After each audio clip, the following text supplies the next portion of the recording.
Hi అండి. చేపల పులుసు అనుకుంటున్నారా? కాదండి, ఆమ్లెట్ పులుసు అనమాట. ఒక్కసారి మీరు ఇంట్లో ట్రై చేయండి, తప్పకుండా నచ్చుతుంది. స్టవ్ మీద ఇలాంటి తాలింపు గిన్నె పెట్టుకొని కొద్దిగా ఆయిల్ వేసి గుడ్డు ఇలా వేసేసుకుని ఉప్పు పసుపు కారం వేసి రెండో వైపు టర్న్ చేసుకొని ఇలా చిన్న చిన్న ఆమ్లెట్ల లాగా రెడీ చేసుకుని పెట్టుకోండి.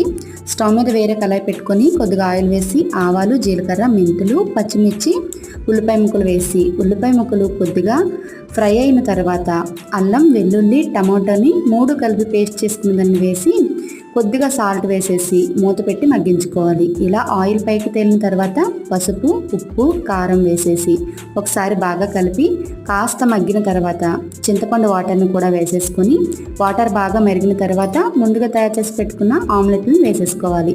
10 నిమిషాలు వీటిని బాగా దగ్గరైనంత వరకు మరిగించి కొద్దిగా గరం మసాలా కరివేపాకు వేసుకున్నామంటే ఆమ్లెట్ల పులుసు రెడీ. వీడియో నచ్చితే లైక్ చేయండి, షేర్ చేయండి, సబ్స్క్రైబ్ చేసుకోండి. బాయ్.